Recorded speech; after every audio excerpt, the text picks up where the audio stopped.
Տիկին Կարապետյան, դուք նախաձեռնություն եք սկսել, որը քաղաքական հայտ ներկայացրեց եւ պատրաստվում եք նաեւ մասնակցել հաջորդ տարի տեղի ունեցող խորհրդարանական ընտրություններին։ Օրերս Էջմիածնի թիմ ընտրություններն են, որտեղ քաղաքացիական պայմանագիրը հաղթանակ տարավ եւ նշեց, որ սա մեծ եւ կարեւոր հաջողություն էր, որը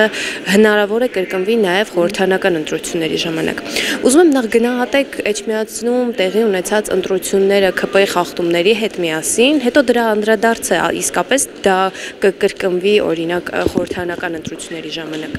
Այն քաղաքական ուժը, որը ժամանակին 80% էր ստանում, այսօր ընտրելու ձայն ունեցողների ընդամենը 20-22% ձայն ստանալը համարում է գերագույն հաղթանակ։ Շնորհավորում եմ իրանք այդ օրին են հասել։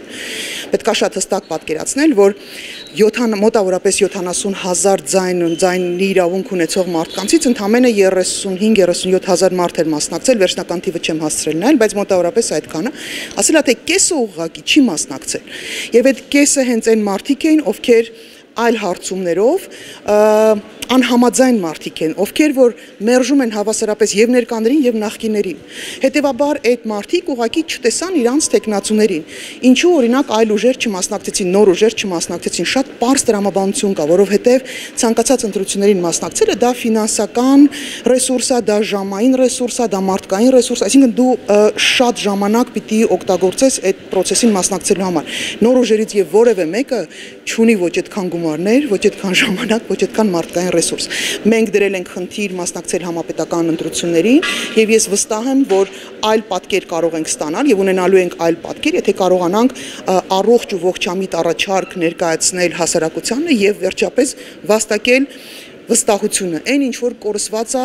այս 7 տարիների ընթացքում հետևողականորեն եւ գիտակցված պետության, պետականության, քաղաքականության, քաղաքական ուժերի նկատմամբ ոչնչացնելով այդ եկեղեցու նկատմամբ վստահությունը ոչնչացնելով գնում այս իշխանությունը։ Հետևաբար ես կարծում եմ, որ մենք այլ ընտրանք կարողանալու ենք առաջարկել։ Տիկին Կարապետյան, տեսեք քաղաքական մի որոշ ոլորտ, այսպես ասեմ, անձիկ քաղաքական գործիչներ ասում են, որ վաղաշաբաթի ընտրություններում երբ հաղթեց ԿՊ-ն, սա եղավ այն ազդակը, որ շուտով Նիկոլ Փաշինյանը իսկապես գնալու է իր խոսքերով վեհարանը ազատագրելու վեհափառից։ Ըստ ձեզ, սա կարող ենք մարտահրավեր ուղղված եկեղեցին։ Ես կարծում եմ, որ Նիկոլ Փաշինյանը մի ճանապարհ ունի։ Մի հատ հին ֆիլմ կար, ասում էր կամ ես նրան կտանեմ դատախազի մոտ, կամ ես նրան կտանեմ ԶԱԳՍ, կամ նա ինձ դատախազի մոտ։ Հիմա երկու տարբերակ կա։ Մենք այս մարդուն մի ճանապարհով պիտի ուղղորդենք, որովհետև այն գործողությունները, որոնք իրականացնում է Նիկոլ Փաշինյանը հայ առաքելական Սուրբ եկեղեցու դեմ, դրանք հակասահմանադրական, հակակոնվենցիոն, այն պարտավորությունները, որոնք կոնվենցիաներով մենք ստանձնել ենք որպես Հայաստանի Հանրապետություն, այդ կոնվենցիաներին հակասող, հետևաբար հակաիրավական, հետևաբար դատապարտելի եւ քրեորեն պատժելի գործողություններ են։ Այն ինչ որ մենք այսօր պատրաստվում ենք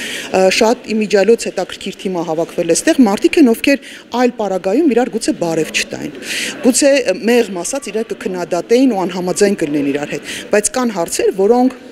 նեղ կուսակցական կամ նեղ, չգիտեմ ինչ որ անձնային հարցերից շատ ավելի բարձր են։ Դա պետությունն է, դա հայ առաքելական եկեղեցին է, դա մեր ինքնության հետ կապված ցանկացած process է, դա մեր գերիներն են, դա այլ բնույթի հարցեր են, որոնք որ կարևորագույն են ու այստեղ չի կարող լինել իմը քոնը կամ ես քեզ վստահում եմ, ես քո հետ պատրաստ եմ այլ հարցերում համագործակցել կամ պատրաստ չեմ համագործակցել։ Շատ կարևոր է հասկանալ, սա լավագույն տարբերակն է, որով մենք կարող ենք արձագանքել։ Չի գնալու ինքը այդ ճանապարհով, որտեղ մենք թույլ չենք տալու։